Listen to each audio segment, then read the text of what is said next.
Yeah, so welcome everyone. Thank you for joining us for this community conversation. Our topic this week is when you're feeling not ready for spring, which is a sentiment that was shared with me in one of our Hunger, Hope, and Healing group calls recently, that a student was saying how terrible it feels to feel not ready for spring. So these conversations come from other conversations that I'm having or questions that I get by email or text or in some other platform. So let's start with a few minutes of settling in. We can have a short mindfulness practice together. And then I'll give a little discussion, and then I want to hear from you what's happening for you and how we can be helpful to each other. So you're welcome to close your eyes and come into a sense of your mindful presence.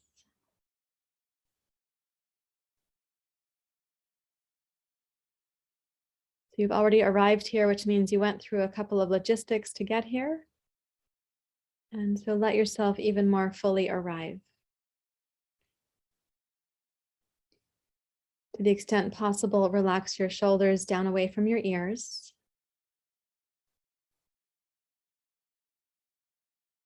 Try to get a sense of dropping a little more firmly into your seat or your feet.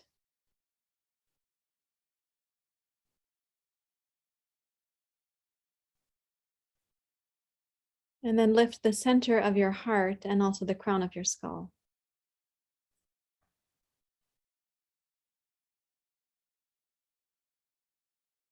Bring awareness to your breath and see where you might make it a little bit smoother or a little bit slower.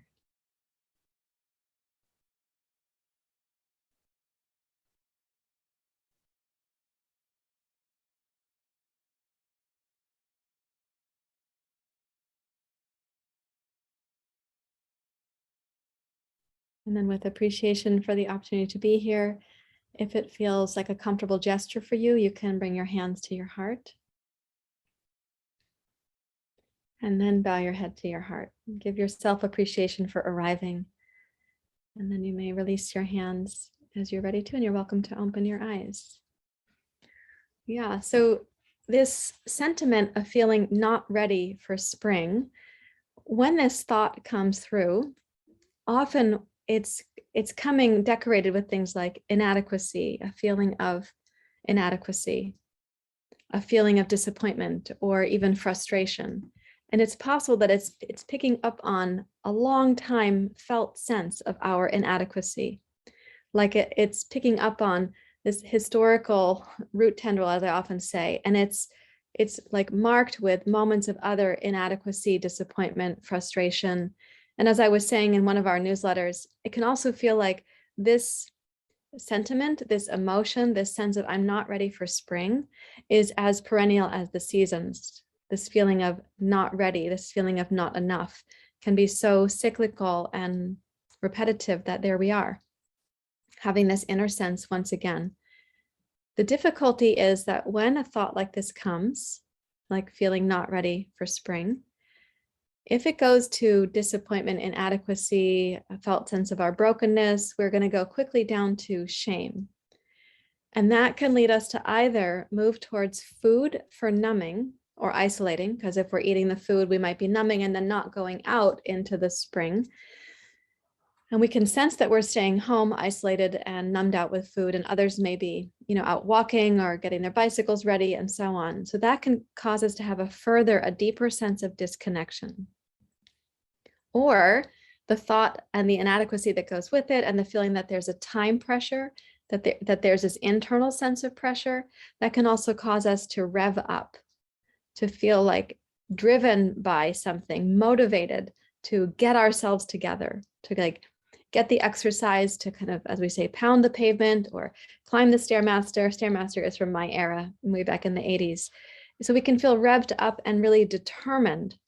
And while it's wonderful to feel motivated and determined, if that motivation and determination is coming with stress, anxiety, or shame, like if it's driven by the fear that if we don't rev up, the worst thing is going to happen. And that worst thing is we'll become sort of unlovable or unacceptable. If we don't rev up and do the calorie burning activity to get ready for spring, we do feel afraid that we're not going to look right, or we're not going to look good, or thin or acceptable. Now, that all is quite likely a repetitive cycle that you have lived through, that I have lived through, that many of you who I already know in this group have lived through. And one thing that's happening there is it's preventing us from really having a sense of our genuine disappointment or our honest self-assessment of reality, right? It's going down to these two lower brains where we're pushed from the past impressions into urgency or numbing. And both of those, driven by the past feeling tone of shame, can end up actually bringing us back to shame and isolation, because each of them causes a kind of potential failure. Numbing, we feel we're failing again. We didn't even get going on the plan, but revving up and then possibly getting injured or feeling too tired or getting overly determined and then having a kickback reaction and feeling like you're just so exhausted, you have to zone down. You have to numb out. So in this case, we aren't able to have a genuine sense of our disappointment. Let's say that we've had an honest assessment of ourselves and we actually weren't as active in the winter, or we did not eat as well. We didn't take care of our sleep or our hydration. Let's say that we have an honest assessment and we can feel that some of these things are true to some extent. We don't have to go global and say 100% true or never or always, but let's say that there is some truth in these self-assessment observations. Then we can have genuine disappointment with genuine regret that we can do something with. It's like having clay on a potter's wheel that we can actually work with. If we don't have that genuine disappointment, if we have shame, and let's say it's the shame that's immobilizing, it's like having a really heavy clay on the potter's wheel and the wheel's not moving and we can't do anything with it. Or we're going to rev up. It's kind of like the wheel is spinning really fast, but we hardly got the clay position and we can't really do that much with it. And we think once we get through the exercise part, okay, then we're going to be all right. And our spring is going to proceed as we would have wanted it to. Well, let's come back to the possibility here of genuine disappointment or regret. We can do something with that. And what's really beautiful about these, if we genuinely feel that we weren't taking such good care of ourselves, this regret and disappointment allows us to have a relationship with ourselves and our body. Shame prevents these relationships. Shame doesn't want us to be in relationship because we learned in early life that some kinds of relationship, some aspects of relationship were terrifying. We learned how to back up, and shame held us in and down for that purpose. So first, having a real relationship with ourselves. This means we see ourselves as in process. We are not a product, we are a process. The diet industry thinks that you're a product or you're an outcome or you're finally going to get there. So once we start seeing ourselves as a process, as a person who's in progress, not a perfection plan and not a product, but we see ourselves as in process, ever unfolding and ever able to have a relationship with ourselves and our bodies again and again. Then we begin to go upstairs to the neocortex, to this part of your brain that actually can do things that the downstairs residents cannot do. So the downstairs residents in your limbic brain and your lizard brain, they can't do things that your neocortex can do. They're not programmed for it. But once the downstairs residents start sensing that we are returning home to our minds and brains and bodies, we're coming back home to our senses, then we can return to some inner leadership. And what happens there is that the diet industry just can't take over our home so easily. When we come into some internal leadership and wisdom right here in the neocortex, means that the whole brain is there together, we cannot be so susceptible to the diet industry culture. From upstairs, we see things with context, with perspective. We make wise plans, not impulsive plans. We feel into our body and we can connect to it. We can connect about any of the ways that we actually were neglectful or harmful to ourselves. And we can tolerate connecting to that because we want to offer ourselves a repair. We're able to actually feel the pain that we were causing, even while we're recognizing that our behaviors were driven by fear and pain, trying to help us not feel a different and deeper kind of pain. So we see our behaviors have been there, driven by fear, driven by pain, trying to prevent us from feeling that pain and giving us a secondary pain which actually feels like our primary pain because it's covering over so much, this inner fear and pain that we don't know what to do with. So food can numb that and push that down, as you know, and this sort of compulsive exercise mode can also have us kind of running away from that knowledge. So we start to have a relationship with ourselves, and we can have this genuine regret or remorse. And now we're coming back home into ourselves, and we can tell our fear center and our downstairs residents, like, thank you so much for trying to keep me safe, for trying to protect me, until this benevolent presence, this version of me that is benevolent and wise and kind, could come back home. We say to these parts, okay, I'm back home now. I'm here. You guys can relax a bit around the edges because I'm here to help hold you. I'm going to make wise decisions that actually matter, that have some valid potential outcomes, not another frenzy in the diet mode or in the exercise mode. So this is what I wanted to share today to get us started. And I do welcome your questions, your direct questions. You can put them in the chat for me, or you're welcome to also, even better, to unmute and let me know what your questions are. You can speak, you can vocalize, or any impressions that you're having of what I'm saying, or any confusion that I'm generating, or moments of clarity, like a little light bulb comes on or something. So I'll leave the room open for you to unmute and let me know what you're hearing and what your questions are.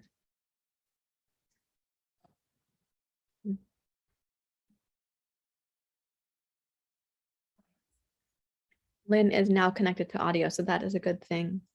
That worked out. Angela? I'm real interested to hear more about the neocortex and what you just explained from the lower, limbic brain and whatnot. It's very intriguing. Great, I can do that. Yeah, so we have these three centers to the brain. And if we say that the lizard brain or the reptilian brain is really there for the basic housekeeping chores, including respiration, resting, moving, blood chemistry, things like that. It's like your basic housekeeping hum would be there. The lizard brain also can send the biochemistry into a fight or flight for us, or it can help sedate us into freeze or submit.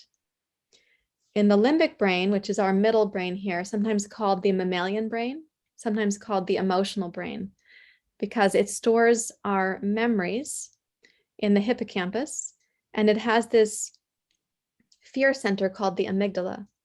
And so when we are operating from the limbic brain, we're operating from a place where we make short-term decisions based on past memories that we may or may not even know about, because they're stored in the brain and body often without words, without a narrative, without dates, but we feel something.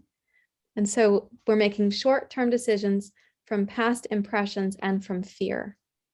So the amygdala makes the fear reaction go. The hippocampus picks up old memory slides and adds to that fear reaction. And then we're kind of off to the races, as we say. So there we get this strong fight or flight reaction. It's called the sympathetic nervous system. Upstairs, the neocortex is kind of vacated. Dan Siegel likes to say we've flipped our lid. He has a picture of it like this with the hand, that we've flipped our lid. And all we have in there is the limbic brain trying to guide the show. I said a couple of days ago, would you like your teenager who hasn't yet learned how to drive the car? Or do you want to drive the car? So if the teenager is driving our show, it's kind of like driving from the limbic brain. So what happens is the neocortex then gets vacated, and we're downstairs trying to move through this biochemistry of fear and shame from the past that we had to store because there wasn't somebody there to help us resolve whatever those fears or pains were. So we stored them. The brain knows how to store that. They're called trauma pockets. And then we're kind of cycling through that without realizing that we're doing it. It looks like we're about to solve a problem when we take the next diet or exercise program. It really looks like a solution, partly because those industries know how to make it look like a solution to this mechanism inside. But we're not there actually driving. So we're being driven by these two parts of the brain down lower. When the neocortex comes back, the two lower brains actually do start relaxing. The brain chemistry shifts from fight or flight. The nervous system goes from a sympathetic arousal to what's called a ventral vagal parasympathetic hum. And we do that by having the neocortex come back online whenever we ask a question about context or perspective. If we look up and around and take in the larger world. Yesterday I did a Facebook Live and I was showing people how to just turn your head and your gaze and really take in a bigger perspective. I went for a walk in my neighborhood after that, and I practiced turning my head more while I was walking, because I realized that we kind of walk like, and we're just looking, not taking in the whole surround sound. Those are ways to bring your neocortex back online. But also, anytime you ask yourself a question with a genuine voice, like, what would I most like to do next? Where is this pain coming from? What do I know about this emotion? When we start asking those questions, we're asking for the neocortex, the sense of self, to come back online. Other key ways to bring the neocortex back online, one is mindfulness practice. The thing about a mindfulness practice is that you have to do it, I recommend that you do it really consistently, so that in these moments where the limbic brain is flaring, your mindfulness practice makes sense. Otherwise, it's as if the children in the house were having very little parenting all the time, and then they're having a flare, and the parent quickly comes home to practice mindfulness for the children to calm down. But the children never see the parent practicing mindfulness, so they don't respond to it. They just keep acting out. Right? So if our brains don't see us regularly practicing mindfulness or yoga or breathing, they're probably not going to respond as well to this inner wise presence coming back. They're not going to respond so great, even if we're really benevolent and trying to be super kind. So we are changing the speed of the brains, Angela, when we practice mindfulness. When we practice bringing the neocortex back online, we're increasing its capacity and we're slowing down the limbic brain. The term in neuroscience is the limbic brain doesn't have to be so hypervigilant, and we don't have to become so hypovigilant by exhaustion. Is this helping? Oh, yeah. Thank you. Thank you. You're very welcome. much. Yeah. A couple key things also, just to say, the limbic brain responds really well to food. Look at your dogs and cats. They respond really well to food. And so what can be happening is that our limbic brain is just off to the races, as I was describing. And food seems like a really good idea because it is going to quiet that noise down. I'm not recommending that as our solution, because then we repeat the vigilance and the hypervigilance. We repeat the likelihood of the same outcome again and again. So when we sense that food is the only solution, we're kind of pretty far down that limbic brain chemistry.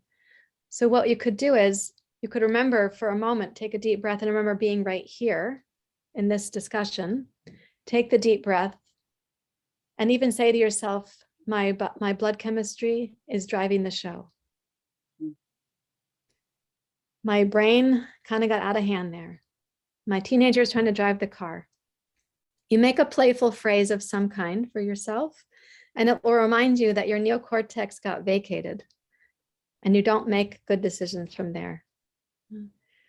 So when we sense it, if we have a statement of purpose from a conversation where we felt like, oh yeah, I'm really connecting to that, like what Sarah Joy said or what somebody else might say, if we get a statement of purpose and reason and intelligence, the neocortex has remembered that.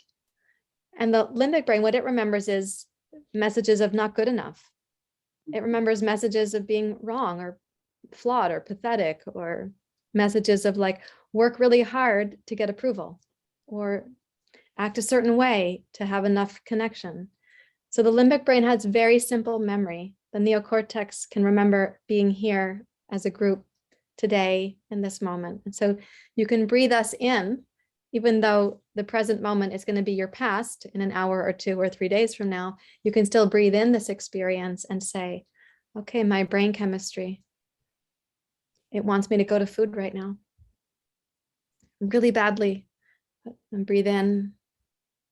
That's going to repeat the pattern if I do that. And breathe in. I might cause pain trying to solve for pain, but it's not going to work. So you have these phrases that you can say that actually they come from here, from a time where you're connected and we're trying to be intelligent about things. Does that help again? Oh, very much so. Thank you. You're welcome. Yeah. Thank you for your question. Anybody else who has a reflection or a question on anything that I've said, or you were on your way to the gathering and you were like, I hope they talk about this and I haven't yet said it. Anything else that's on your mind?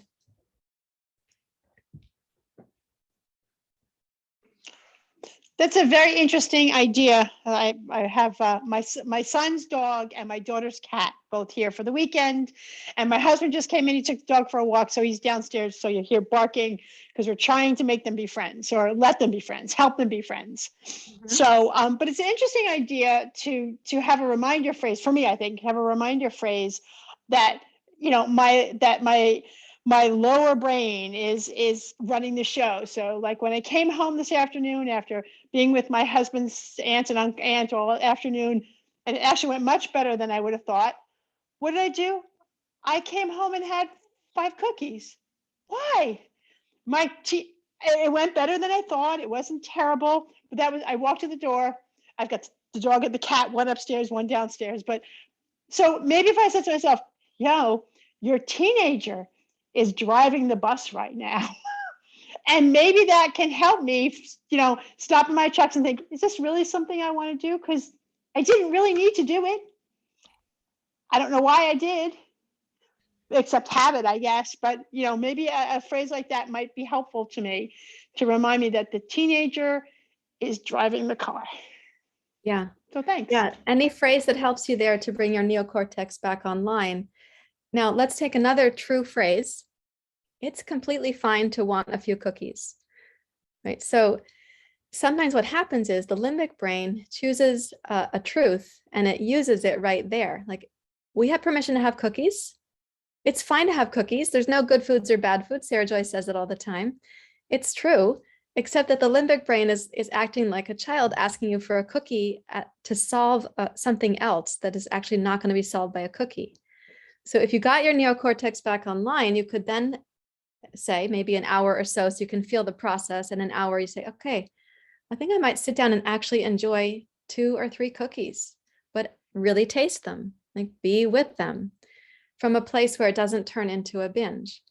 If you're not confident that that can happen, then we don't say, I can't have cookies in a kind of demanding, punitive parent sort of way. We first talk about the teenager on the bus, and then we say, I actually would like to have a cookie as a treat. I'm not sure I can trust myself yet that won't become a binge. So we don't bullshit ourselves. We actually say what's true. And you can say these things as full sentences in your head because your neocortex makes full sentences. Your limbic brain doesn't make full sentences. It's like cookie now, or it doesn't even use the word cookie. It's just reaching and eating it. So does that make sense as a clarification that you could have some mindful cookies, you could enjoy the cookies, but you don't want to do it when the voice tone of wanting the cookie is coming from the teenager or the toddler. In fact, they're a really good example of cookies, right? Because if you ever try to take a cookie away from a toddler, you can kind of see what happens there. Yeah. Thank you. Thank you. Anybody else who wants to ask a question? Yes, Ellen. I don't have a question, but I appreciated the talk about the evolving and that we're always evolving.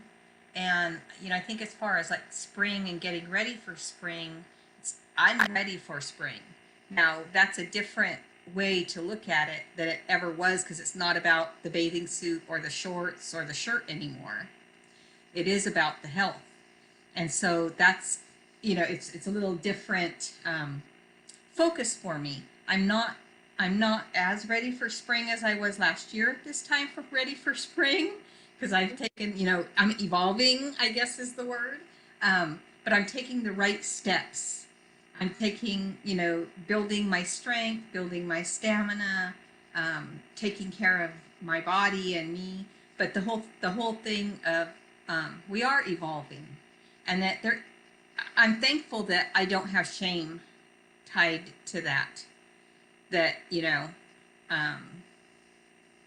that I'm not out hiking 5 miles right now. That's okay. That's okay. Yeah. So Yeah, you can have an appropriate goal and you can have appropriate responses emotionally when you move towards that goal and when you can't move towards that goal. We can have appropriate appreciation and even celebration, and we can have appropriate disappointment or remorse. We don't have to go to shame for it to, it's not going to be effective anyhow, as you know.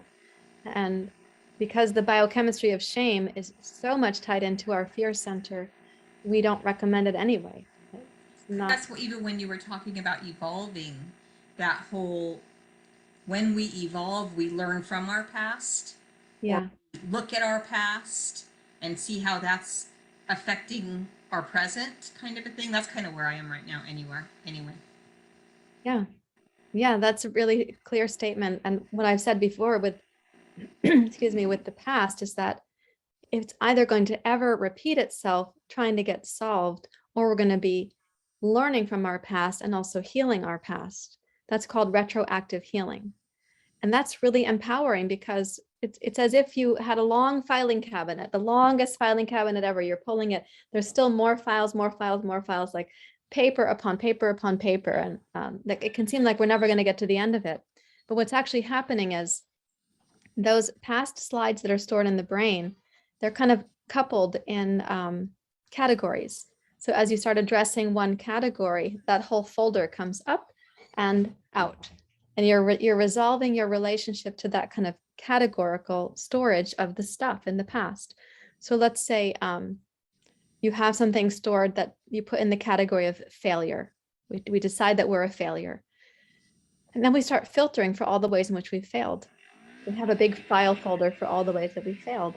But if we start working on our relationship to that sense of failure getting tied to shame, we begin having a new perspective. We look at the same events from a different place in the brain, and we can see them in context, rather than just like this black and white determination about our sense of failure. So a memory, one memory coming from the past that helps us to unpack that is loosening our grip on the word failure or the felt sense of failure. And it helps for all the other moments of said failure. And as you guys know, those of you who are in program with me, if you were to bring an example to me from a past thing, I probably can see it in a bigger context than you can, because when you were living through it, the context was only what you could see at the time. And now, as your chaperone, as a person who's been through a lot of my own tumult and healing, your memory from the past described to me, I can see with wider context also because I wasn't living that very same thing. I have my own versions, but I'm able to hear yours from my neocortex, right? From this sort of lighthouse place that we talk about, where the lighthouse is, that light beam comes from the top of the lighthouse, so it has a pretty wide, it casts its light widely. Yeah. Thank you, Ellen. Your comment gave me a chance to talk about what does it mean actually to have retroactive healing when the past becomes a source of healing and learning and resolution. Yeah. Hi. Hi. I made it off of my phone onto my computer. So. That's great. Two things. One is I'm so glad for this topic because I have done this spring dance for so long that I didn't even, it's just kind of like the air I breathe.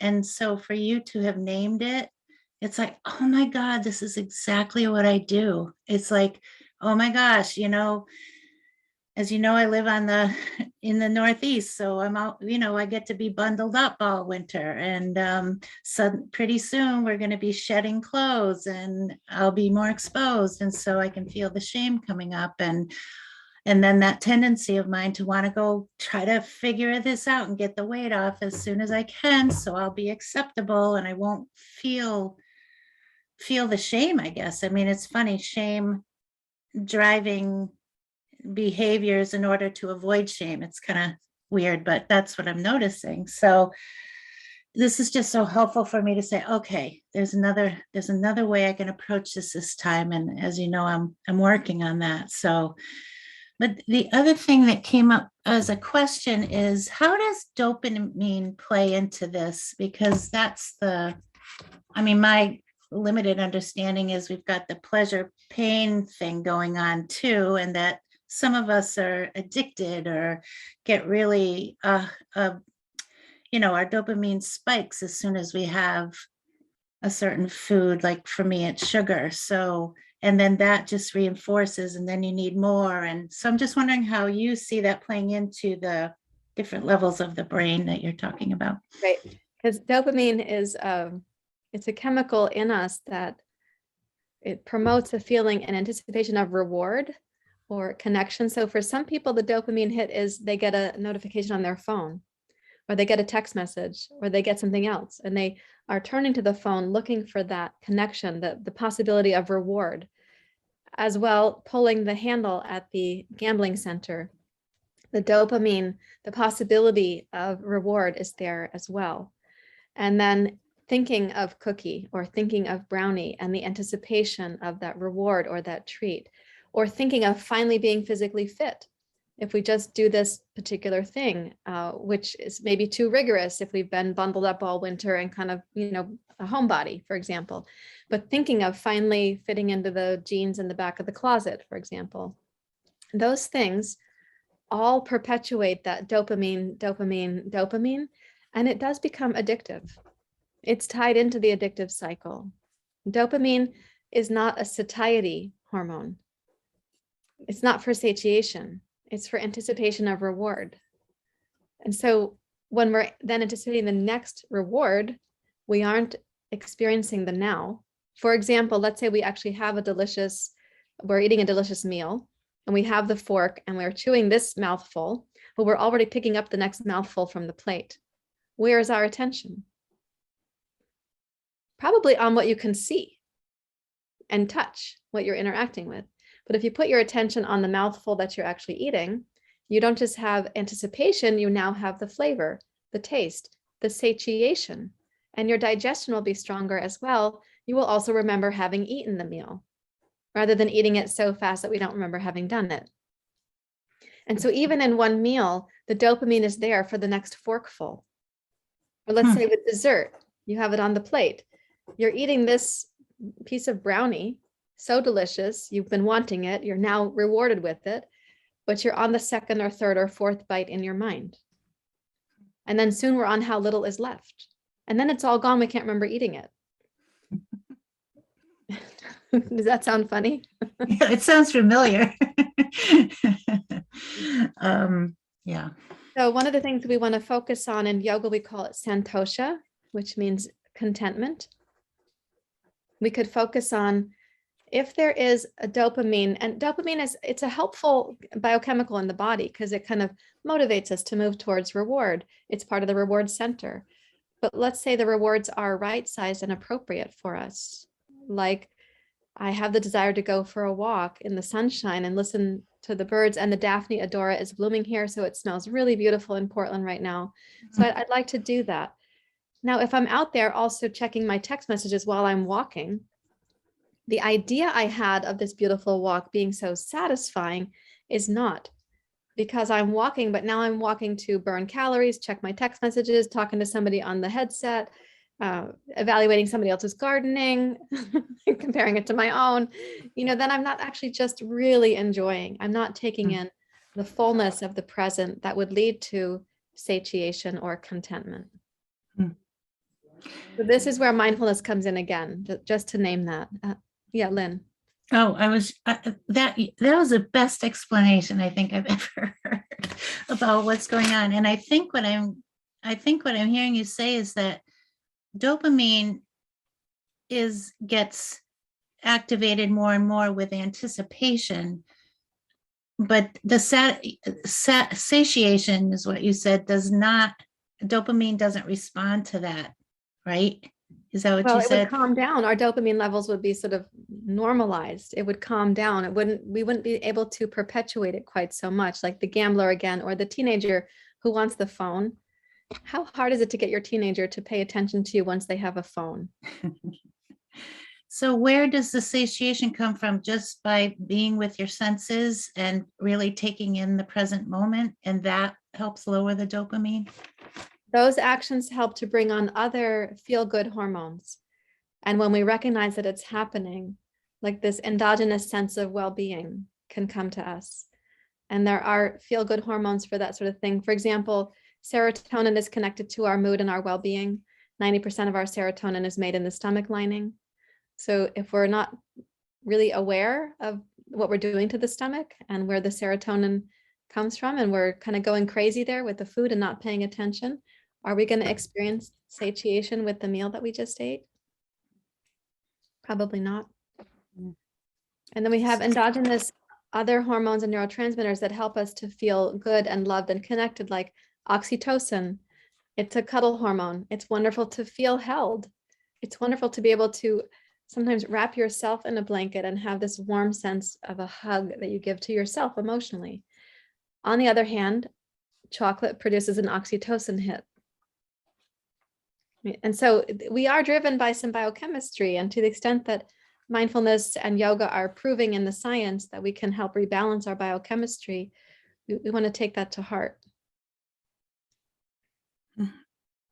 Thank you. Really, really helpful. It sounds like the dopamine, like if I'm like, my binge patterns, it's like, I'm not really present. I'm just trying to get to the next thing, to the next thing, to the next thing. I'm just ramping up the dopamine and not really. Your cortisol. You're also elevating your cortisol levels. So okay, stress. That's going to shift your craving because it's going to change your blood sugar. So those are all going to be tied in there together. Yeah. Okay, thanks. You're welcome. Thanks for your questions. Anything else I can do today? We have just a couple minutes left. Angela, do you have another question? You're welcome to unmute if you'd like. Thank you. I don't want to take up too much space. So I've been very privileged and the pleasure of practicing yoga for many, many years. And I can, really work on being centered and calm and content. But when it comes to food, there are moments when I feel, it's a very primitive, you're talking about the limbic brain. It's such a primitive response that I just can't put the two together. And you talked about that when you practice mindfulness, it's there with you in the moment when you need it. And I haven't gotten there yet. And I look forward to that. Any advice you can give on making that connection, which maybe just takes practice. Well, it does take practice, but let me ask you, what kind of yoga are you doing? How is the format of the yoga that you're doing? Yeah, I've been meditating for many years and also practicing hatha yoga. Mm-hmm. All the whole 8 limbs, pretty much, all the other practices of pranayama and chanting and whatnot. Wonderful. So very much a part of my life. I love it. That's really great. I love to hear that, actually. And are there certain times of day where food becomes more difficult? Well, I do allow myself, I go a long stretch and then I get over hungry. So I'm working on that, not to allow that to happen. Because I know that I can get very crazed for food and overeat when I do that. So, but in terms of a time of day, I don't eat late at night. I eat a good breakfast. It's probably afternoon, Afternoon time. Okay. Yeah. Debbie's raising her fingers and saying it's for her, it's near to 3 o'clock. Yeah. So one of the considerations there might be, I'm going to give you 3 considerations. So the first one is that our cortisol levels at that time of afternoon should be moving down to help us move towards a more restful evening. And sometimes we're actually profoundly tired and we turn to food as a source of energy. Mm-hmm. So what we would recommend, and what these women in Hunger, Hope, and Healing are doing, is doing a 10-minute, even 10 minutes of legs up the wall pose, Viparita Karani, or 20 minutes if you can give yourself that time to have a 10 or 20-minute restorative pose reset. You're going to be balancing your hormones, your endocrine system with that, and reducing the likelihood that cortisol may be rising instead of dropping, or it's really low and you're looking for energy. So you'll reduce that possibility because you'll come back into more balance with yourself. The second recommendation is to check and see when you're eating your midday meal, your lunch, does it have enough healthy fat? And does it have all 6 flavors from Ayurveda? Those 6 flavors are sweet, sour, salty, bitter, pungent, and astringent. If you're not sure what some of those are, astringent is like that which takes water out, like cucumbers. I'm not recommending you eat cucumbers, I'm just giving an example. Pungent is like ginger or, that kind of spice. And then bitter is like kale or mustard greens or chard. And sweet, sour, and salty, like having enough salt or lemon juice, for example, is a good sour. And sweet is not to say sugar itself. It's to say that some foods have a natural sweet in them, like sweet potatoes or delicata squash has a sweet quality to it. So if the lunchtime meal is large enough and satisfying enough with enough healthy fat, then we go through the afternoon with fewer cravings and our energy is more stable. It's a lot more stable. We have to have enough healthy fat and fiber and protein for the energy, the blood sugar to be stable. So you just check and see what it is you're eating, and if it has the 6 flavors, it's more likely to be satisfying. Thank you. And the third recommendation is, I'm going to ask you a question before I can give it fully, is to look and see when the food starts taking over, what do you say to yourself? What are the first couple things that you say when the food is taking over? I think I say, I need it now. I need it now. And so it can feel kind of urgent. And when you think of in that sentence, I need it now, what would be the largest word? Like, is it I need it now, or I need it now? I need it now. I need it now. Do you have a sense of which would be the biggest? Oh, that's a good question. Now, right now, I'm going to say now. Okay, yeah. So I need it now. That would have the biggest emphasis on it. And so what you could do is play with the sentence and ask yourself, I need it now. I need it now. I need it now. I need it now. And like play with the sentence so it starts to have a little bit of music and you get to be more in relationship with the sentence, because it's a reflexive sentence at this point, right? It comes reflexively. So we start giving it more life, we pay attention to it, and make it more musical, and then we're asking, well, what is it that I really need? I think it's food, but what is the it? I need it now. I need a break, I need connection, I need soothing. What do I need actually right now? So it's a way of being in relationship with the sentence itself. Does that make sense? Yeah. It'll also loosen up the pattern just enough that in loosening the pattern, you get to see it from your current age, your current biological wise yogi's age. Yeah. Thank you. You're welcome. Yeah. Hi, Claire. It's nice to see you. Anything you wanted to share here? Am I pinging any light bulbs for you? Just always lots of opportunity to grow, right? Yeah. That's what we're doing here. Taking the opportunity to grow. Yeah. Yeah. I think Debbie's typing us a message. She's a Zoom wizardess. She's really good on Zoom. So I'll just say it out loud. It's called an AFGO, another freaking growth opportunity. It's an AFGO. AFGO, an AFGO. Okay, great. Yeah, well, it's lovely to be with all of you this afternoon. I really appreciate that you came in, whether some are coming just to listen and some have come and asked questions. It's really wonderful. I enjoy these conversations a lot. We have them regularly in our Hunger, Hope, and Healing program, but I wanted to open it up to more people because then when we get new questions or beginner's mind, or you hear that one person's pain is similar to another person's pain, we start to feel less alone. And it gives us a little boost right now of like confidence and courage to do things a little differently, moving in the direction of hope and healing. So thank you very much for being here.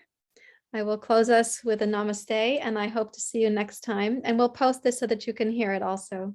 So, thank you, everyone. Please take care.